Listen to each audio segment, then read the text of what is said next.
Hello, this is Colleen Shoemaker with the League of Women Voters of Portland, and you are watching the Video Voters Guide. We, in conjunction with MetroEast Community Media, are here to talk with candidates running in the May 2020 primary election. With me today is Terry Parker, running for Portland City Commissioner, Position 2. Welcome, Terry. Thank you. Please tell us a little about yourself, why you're running for this office, and what unique characteristics you have among all candidates for this office. Well, I'm born in Portland, and I've spent over 20 years as a Yellow Page National Account Representative. I also have experience in supply center management and as a customer relations manager. As an activist working on city issues, I entered this race because self-sufficient working people and families and senior citizens on fixed incomes, I don't feel are represented at City Hall anymore. They pay the taxes and they seem to get less and less services back. I've got some issues that stopping the removal of full service travel lanes on major streets, which creates more congestion. I think we need some better street lighting and more crosswalks. I also support strengthening Portland's world-renowned framework of neighborhood associations and finding a way to give recognition to other community groups so that it's not just one-sided, but the neighborhood associations are the geographic.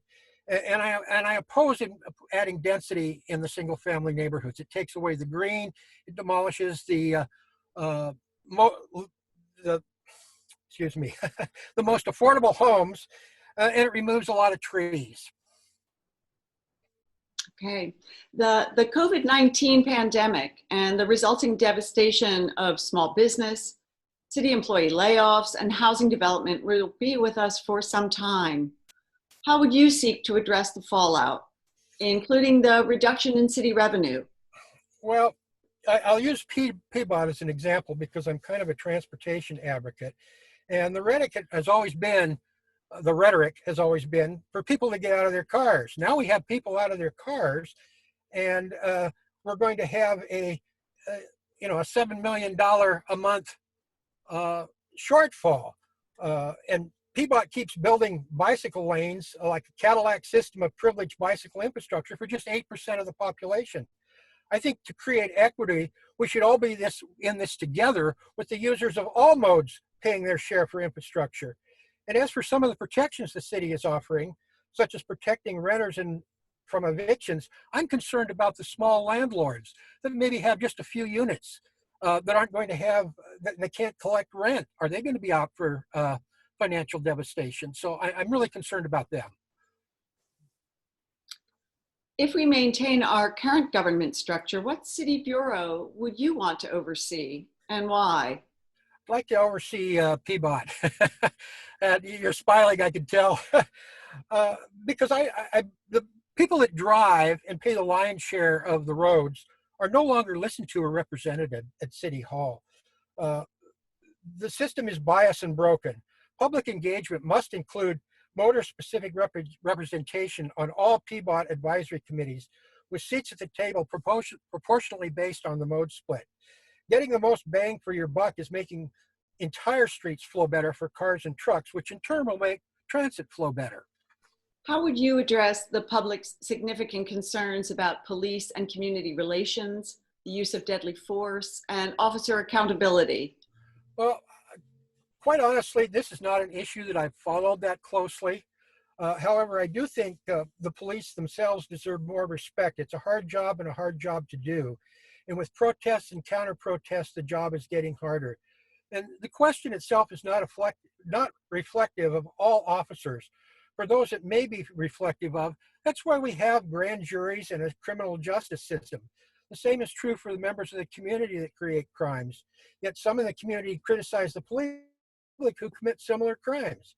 I question the double standard here, just like I question the fairness of a double standard of law enforcement continually ignoring bicyclists when they arrogantly flaunt traffic laws. The city's park system faces serious financial challenges, even more so since the closures caused by the pandemic. What ideas do you have for securing the financial stability of our well-loved park system? It is a love park system, and this is really a tough one because the whole city budget I was reading this morning was, $100 million or something going to be cut. Uh, this is to find some short-term fixes to keep parks budget solvent until the economy picks up. Again, parks is not my area of expertise, but one idea I might pass on would be like an emergency ordinance to use the system development charges for just the basic services and not just improvements in the short term to keep it going. And maybe we could also come up with something like a reduction of green space tax, or a tax a higher tax when developers cut trees down in the neighborhoods, that could help support parks, because it's all part of the greenway system that we have. Well, thank you. Those are all our prepared questions, but we have about a minute and a half left. Is there anything else you'd like to add? Uh, No. I'd love to add a lot of stuff, but I think we'll let it be at this time, because I didn't have anything really prepared to say, and a little bit more than I normally do because I was trying not to read my answers, and so I was looking at the screen, and so I appreciate the opportunity, but let's call it a day. Well, thank you very much, Terry. Thank you so much. This has been the Video Voters Guide. Thank you for watching. The primary election is Tuesday, May 19th. Be sure to inform yourself about the candidates and the ballot measures and exercise your right to vote.